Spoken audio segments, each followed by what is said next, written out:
Hello, my name is Bjarke and I'm here to present our paper on storytelling and community rituals in Destiny 2. Destiny is what we call a perennial game, which is a game that tells ongoing stories over long periods of time with a community that interacts with it in real time. And perennial games are quite well studied because MMOs are well studied. Games like WoW and EverQuest have since the early 2000s been studied extensively by anthropologists and ethnographers as social spaces. Communities are formed and maintained, and they look at how they do so. However, these studies rarely focus on the impact of an authored narrative in these games. And while some have argued that these kinds of games are not suited to authored storytelling, a game like Destiny 2 has been telling an ongoing authored narrative for almost a decade now, through its repetition and ritual play. And if you'd like to know more how this works, you can read some of our previous work. But to briefly explain it, they operate through the constant ongoing interaction between the developer, the audience, and players in the game itself, all interacting in real time to create what we call the rituals of play. And outside of the storytelling, this paper specifically looks at this part of the interaction between the developers and the audience of players. And as a part of this, the intermediate role of community management, which is often becomes the people in charge of maintaining this relationship. And this is no easy job. A community manager's role is complicated and multifaceted. They need to listen to a diverse group of players and try to moderate discussions with them and take some of the insights and feedback from the community back to the developers and be an agent for the community inside the development team, while also providing insight about the ongoing development back to the community and try to explain to them what's happening and why things are changing. And as the Winter and others have shown, this work is primarily emotional labor, emotional social labor that has predominantly been feminized, neglected, and undervalued by companies. And it's at this intersection of storytelling and community developer relations that this paper sits, leading us to our research question: how do players and developers interact with and communicate about a perennial game, and how is this interaction affected by and affecting the ongoing rituals and storytelling in the game? And so how do we look at this? We did a 2.5 year long online ethnographic study of the Destiny 2 community, in-game and out-of-game. This went from December 2020 to August 2023, with varying levels of intensity, and we say primarily out of game because most of the Destiny community talks actually not in the game, but on online platforms like Twitter, Reddit, Twitch, YouTube, etc. And so the majority of the ethnography was done through participant observations of these platforms, because that's where the community is, observed while taking notes and screenshots and writing memos. And because of the long lengths of this research, the activity of the research rose and waned and could not maintain full intensity at all times. But rather, we used the fact that the activity of the game itself and the community rises and wanes itself as new content releases. And so the intensity of the ethnography tried to match how much was happening in the game at any specific time, and I tried to rely on my experience as a Destiny player to know when and why things were happening in the community. So the data collection would change over time, and so of course the ongoing analysis would also do so. We started with the simple question of how Destiny players and developers talk about the game with each other. But as the themes of ritual play increasingly showed itself in the data, this question morphed into the research question we have today about how rituals affect and are affected by this communication. And thus afterwards, the data was reflexively analyzed with this new research question in mind, looking at how the data showcases the effects of these rituals. Positionality is incredibly important in work like this, especially because I am a Destiny player.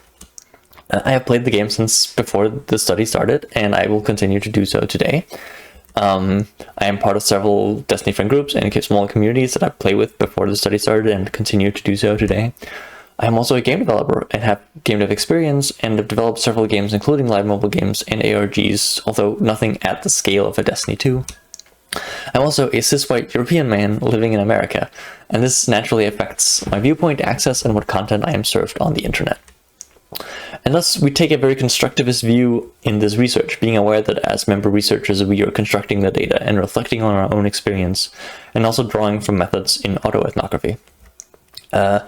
And so if you work on ethics, we rely primarily on public data, and public data was primarily the only thing that was recorded, except in a few instances where consent was explicitly asked for.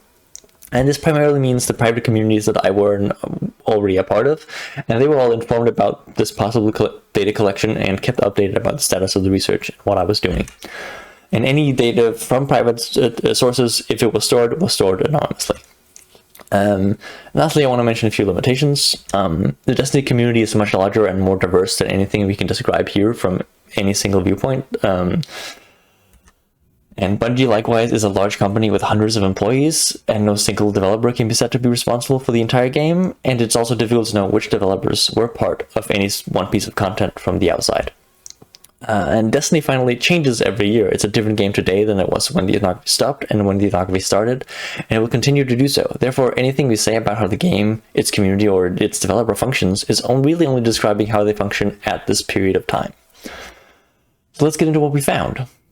We are in this presentation going to tell some of the stories of the paper, focusing on three aspects that showcase how the rituals of Destiny work.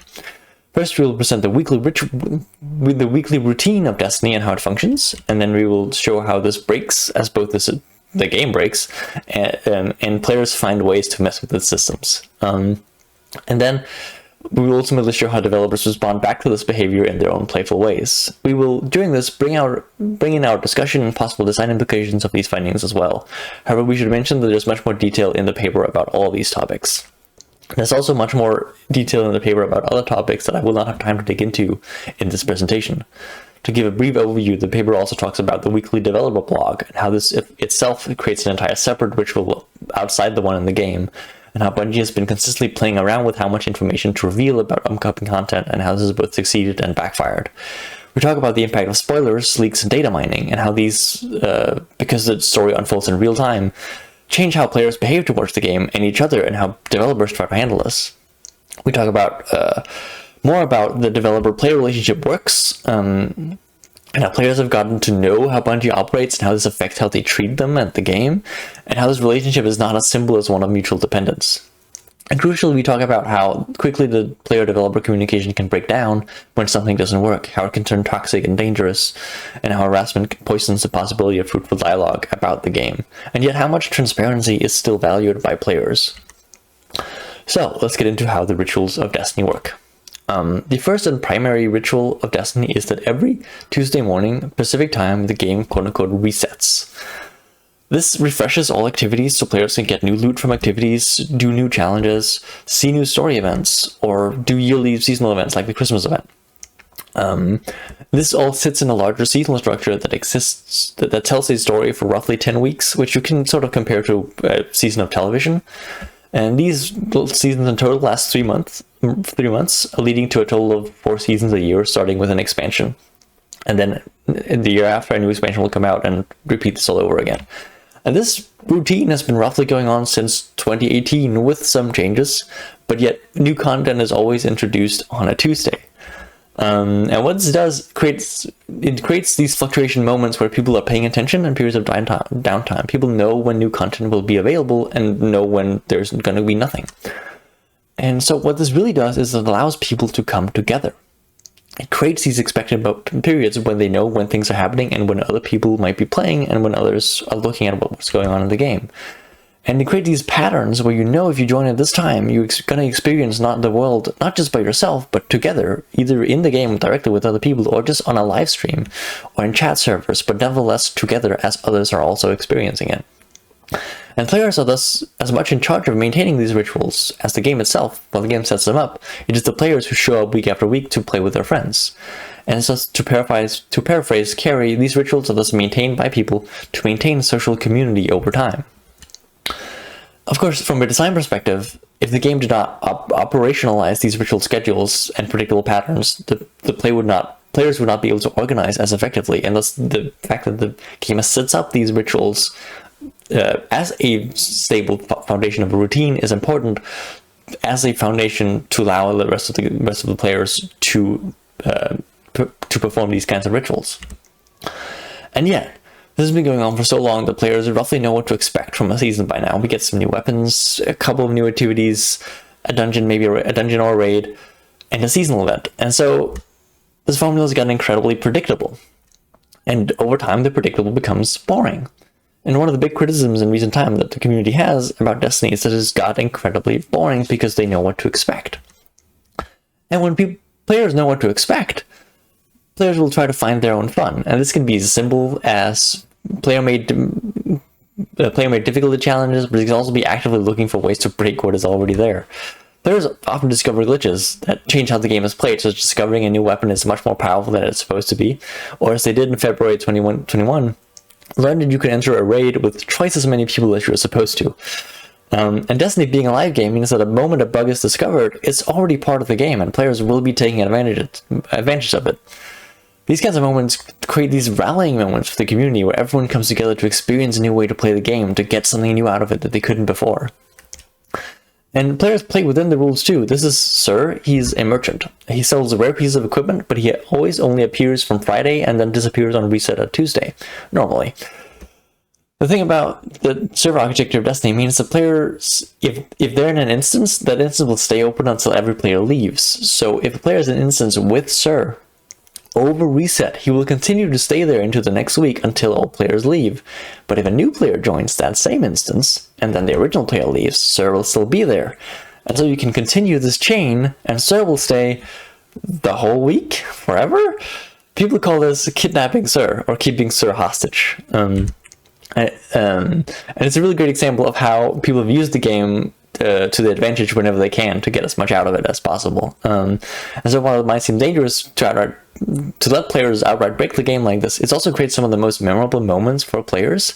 Moments like the 12-man raids are like historical moments in Destiny that players remember extremely fondly. And they create these sort of quote-unquote media events controlled by the audience where the players discover something new in real time about the game they all play. Of course, players are aware of the need to fix bugs and accept that. Yet players love doing what they're not supposed to and getting away with it, and thus players are both willing to play the game and subvert it, and it's often in this balance that they find the most fun. And Bungie has found success in letting players play with exploits for a while instead of rushing out a fix, which turns innocuous bugs into an event that players talk about, something that rallies the community. And related, but reversely, players also really enjoy when the developers are sort of in on the joke as well. Telesto is a weapon that is notorious for being buggy, so much so that players are quick to blame Telesto for any possible bug they find. And so in November 2022, Bungie had a bit of fun. The weapon started acting weirdly in-game, shooting out these strange star patterns, and then the weapon started tweeting and posting press releases as a sentient weapon breaking out of the game, and then it got weirder from there. This is not the only time something like this has happened. Several times, fictional characters have sort of quote-unquote overtaken the official Bungie Twitter accounts and speaking in character with real players. And this is often great fun for players. It's an example of where the storytelling of Destiny is more than just a series of narrative events told in a video game, but something that breaks out of it and players interacts with directly. By doing this, something as simple as a weapon gains meaning beyond that and turns into something that players can relate to and resonate with. Telesto is more than a buggy weapon now, it becomes a story.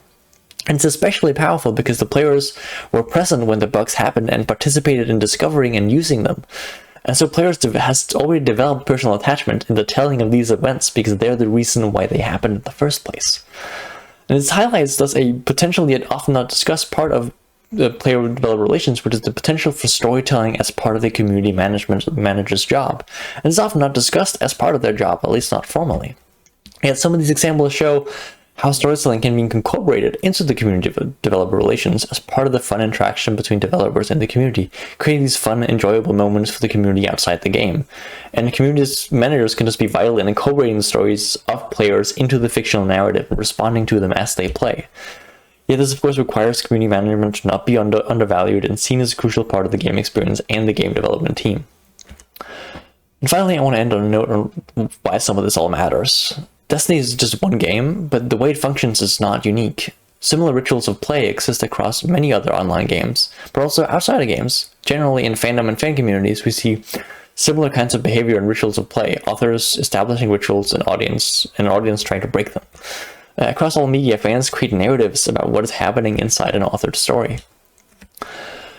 The platforms they use to do so are the same as seen here. The way they use them is similar to do too. So a study like this can help us understand how communities come together, maintain their relationships, and respond to authors and narratives together, which tells us something about how media in general is experienced today. And again, I want to reiterate that the playbook talks a lot more about a lot of this stuff than we had time to go into in detail here. So please read the paper for more information. Thank you so much for listening.